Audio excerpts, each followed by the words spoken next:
Hello hello hello. मैं हूँ numerical bot, ये है असिस्टेंट बॉट और मैंने किया खुद को अपग्रेड। आप देख रहे हैं फ्री क्लासेस। आइए आज का न्यूमेरिकल देखते हैं।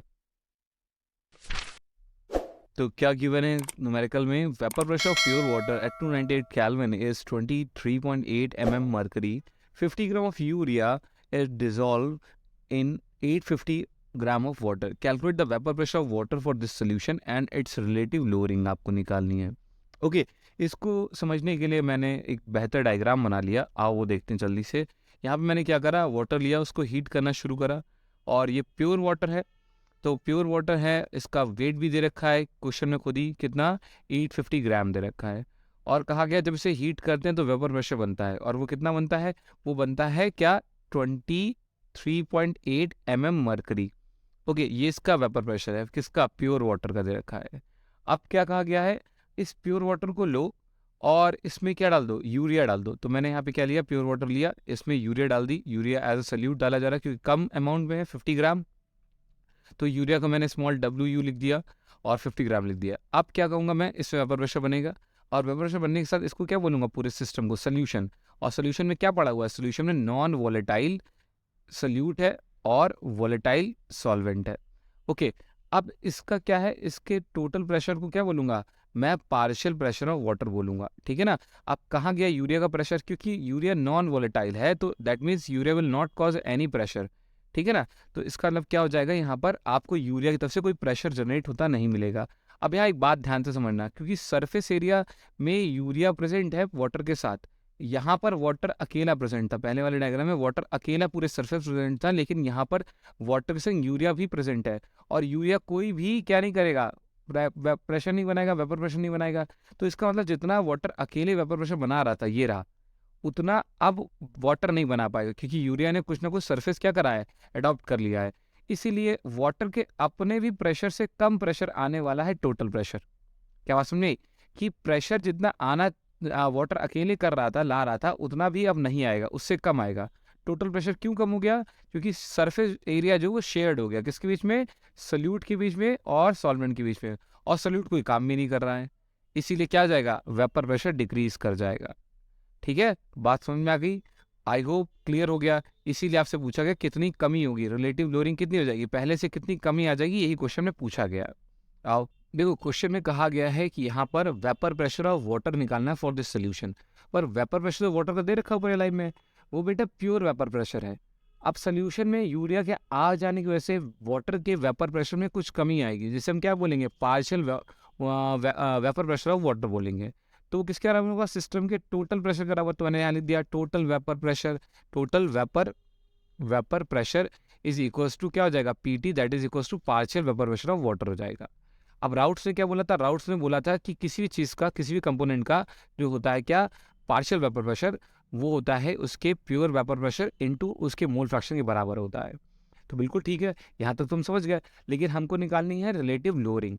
रिलेटिव लोअरिंग तभी निकली क्योंकि ये कॉलिगेटिव प्रॉपर्टी है जब मोल फ्रैक्शन किसके टर्म्स में हो जाए, सल्यूट के टर्म्स हो जाए। यहाँ पे सॉल्वेंट के टर्म में, वाटर क्या है, वे सॉल्वेंट है। तो हमने क्या करा, हमने यहाँ लिखा mole fraction of water plus mole fraction of urea equals to 1। That's why mole fraction of water is equals to 1 minus urea. इस वैल्यू को उठा के हमने यहाँ पुट कर दिया। तो क्या हो जाएगा, partial vapour pressure of water is equals to pure vapour pressure of water, और ब्रैकेट में 1 माइनस यूरिया आ जाएगा। इसको ब्रैकेट को ओपन करेंगे तो यहाँ पे मल्टीप्लाई हो जाएगी अंदर। फिर क्या करेंगे, इस वाले टर्म को इधर ले आएंगे, इधर ले आए टर्म को, और यहाँ क्या लिखा हुआ है, यहाँ पर ये हो गया आपका माइनस टर्म। इस इक्वेशन को हम लोग क्या करेंगे, माइनस से मल्टीप्लाई कर देंगे, तो हो जाएगा उस साइड में PW not minus PW is equals to, यहाँ पर आ जाएगा PW not minus zeta U. ये क्वेश्चन आ गई। अब यहाँ से हम लोग जीटा यू यानी मोल फ्रैक्शन ऑफ यूरिया की वैल्यू निकाल लेंगे। वो कितनी आ जाएगी, mole fraction of urea is equals to pure vapour pressure of water minus partial vapour pressure of water divided by pure vapour pressure of water. यही क्या है, यही है रिलेटिव लोअरिंग। यही है रिलेटिव लोअरिंग का फॉर्मूला। ये आपका आ गया, relative lowering in vapour pressure का फॉर्मूला आ गया। आओ इसमें से वैल्यूज निकालने की कोशिश करते हैं। तो रिलेटिव लोअरिंग वाले फॉर्मूले में से हम सबसे पहले यूरिया का मोल फ्रैक्शन निकाल लेते हैं क्वेश्चन की हेल्प से। तो यूरिया का मोल फ्रैक्शन कितना हो जाएगा, वो हो जाएगा यूरिया की moles divide by total mole, मतलब वाटर की मोल प्लस यूरिया की मोल। तो क्या रखेंगे ऊपर, given mass of urea divide by molar mass of urea. इससे इसका क्या बन जाएगा, मोल्स बन जाएंगे। नीचे ऐसे सेम क्या, given mass of water divide by molar mass of water plus साथ में क्या given mass of urea divide by molar mass of urea. सबकी वैल्यू भर देते हैं। क्या हमें पता है सबकी वैल्यू? सबसे पहले तो हम क्या करेंगे, हम लोग यूरिया का क्या निकाल लेते हैं, मोलर मास निकाल लेते हैं। तो मैं साइड में मोलर मास ऑफ यूरिया निकाल ले रहा हूँ। वो क्या फॉर्मूला क्या दे रखा है, NH2CuNH2। तो यहाँ पे 14 एक N का हो गया, फिर 2 H के हो गए, यहाँ पे कार्बन का 12, ऑक्सीजन का 16, N का फिर से 14 और H का यहाँ पे फिर से 2 हो गया। इनको जोड़ेंगे, सम अप करेंगे तो 16 म्यू आ जाएगा। तो एक यूरिया का वेट कितना होता है, 16 म्यू होता है। अब म्यू को काटो और वहाँ पे क्या लगा दो, ग्राम पर मोल लगा दो, क्या बन गया, यूरिया का मोलर मास बन गया। और हम वाटर का मोलर मास पहले भी निकाल चुके हैं क्वेश्चन में, वो कितना होता है, 18 ग्राम पर मोल होता है। सारी वैल्यूज रख देते हैं। तो ऊपर गिवन मास था 50 और मोलर मास कितना है 60, तो ग्राम पर मोल यहाँ भी ऐसे ही रख दिया। यहाँ पे यूरिया के साइड में रख दिया है, तो यहाँ पे क्या हो गया 50 ग्राम बाय 60 ग्राम पर मोल। और वाटर का गिवन मास कितना रखा है, हाँ 850, और डिवाइड बाय क्या हो जाएगा 18 ग्राम पर मोल हो जाएगा। यहाँ पर से जीरोस काट दिए और ग्राम से ग्राम काट दिए और टोटल वैल्यू कैलकुलेट कर लिए पॉइंट्स पे। तो कितना आ गया 0.83 moles divide by 0.83 moles plus 47.22 moles आ गया। इन दोनों को जोड़ देंगे तो वैल्यू कितनी आ जाएगी 48.05 मोल्स, और मोल से मोल कट जाएंगे। फिर इसका हम लोग यहाँ क्या निकाल लेंगे, डिवाइड करके मोल फ्रैक्शन निकाल लेंगे, जो कितना आएगा 0.017। कितना कम आ रहा है मोल fraction of urea in the system, ठीक है ना। यूरिया का मोल फ्रैक्शन हमने निकाल लिया।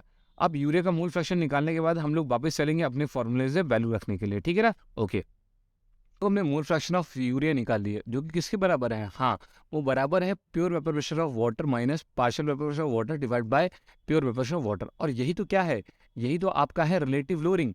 इसी तो आपने बोला हुआ है क्या, रिलेटिव लोअरिंग। तो रिलेटिव लोअरिंग के बराबर निकल आई कौन सी चीज़, आपकी मोल फ्रैक्शन ऑफ यूरिया निकल आई। तो मैं कह सकता हूँ क्या, relative lowering in vapour pressure is equal to mole fraction of urea, और that is what, that is 0.017। तो इसका मतलब हमें जो इसमें कहा गया था इट्स रिलेटिव लोअरिंग, वो तो आपने ऑलरेडी निकाल लिया है, वही तो है मोल फ्रैक्शन ऑफ यूरिया। तो जितना मोल फ्रैक्शन ऑफ यूरिया होगा उतनी ही रिलेटिव लोअरिंग होगी। ओके, तो एक चीज़ पर निकल आई। अभी कहा गया था calculate the vapour pressure of the water for this solution. तो इसके लिए हम क्या लिखेंगे, तो हमें प्योर वाला पता ही है, हमें निकालना क्या है, पार्शियल वाला निकालना है। और हम मोल फ्रैक्शन ऑफ यूरिया जानते हैं, तो हम इनकी हेल्प से इसको निकाल सकते हैं, बिल्कुल निकाल सकते हैं। राउट्स ने क्या बोला था, मैंने स्टार्टिंग में बताया था आपको कि partial vapour pressure of any component is equal to pure vapour pressure of that component into its mole fraction. अब हम वाटर के मोल फ्रैक्शन को किसके टर्म में लिख लेंगे, यूरिया के टर्म में लिख लेंगे, 1 minus mole fraction of urea. Multiply कर देंगे, यहाँ पर इसका वैल्यू रख दी, यहाँ पर रख दी इसकी वैल्यू, और यहाँ पर रख दी इसकी वैल्यू। ये तो 1 की वैल्यू बस 1 ही रखूंगा। अंदर यहाँ पे माइनस करा, यहाँ पे कितना आया 0.98 आया, ये वैल्यू इतनी है। मल्टीप्लाई करेंगे कितना आ जाएगा 23.39, और ये क्या हो गया ऑफ मरकरी। तो ये क्या मैंने निकल आया, पार्शियल प्रेशर ऑफ वाटर निकल आया। और याद रखना यही इस टाइम क्या होगा, यही आपको इस वक्त टोटल प्रेशर भी देगा। तो अगर क्वेश्चन में क्या था, टोटल प्रेशर निकालो तब भी ये आता, और कहा था पार्शियल प्रेशर ऑफ वाटर निकालो तब भी ये आता। दोनों चीज़ें एक ही है, क्योंकि यूरिया तो कोई प्रेशर बना ही नहीं रही है, ठीक है ना। आई होप आपको क्वेश्चन समझ में आ गया होगा, बिल्कुल आसान सा था, कोई दिक्कत नहीं होगी। अब जाते जाते आपके लिए क्वेश्चन देखते हैं क्या। तो यहाँ पे देखो 2 सिस्टम दे रखे हैं, एक में क्या है और एक में क्या है। एक में है यहाँ पर सोल्यूशन के अंदर NaCl प्लस वाटर, और दूसरे में क्या है, यूरिया प्लस वाटर है। अब दोनों में वेपर्स बनेंगे, वेपर प्रेशर बनेगा, तो वॉल्यूम पॉइंट आएगा। तो आपको बताना है which have greater volume point and why. यही आज का क्वेश्चन है, आपको इसको सॉल्व करना है, सोचना है, ढूंढना है, और मुझे कमेंट करके बताना है। आपके कमेंट का इंतजार रहेगा। फिर से किसी और वीडियो में मिलेंगे, तब तक अपना ख्याल रखो, खुश रहो, टाटा बाय बाय।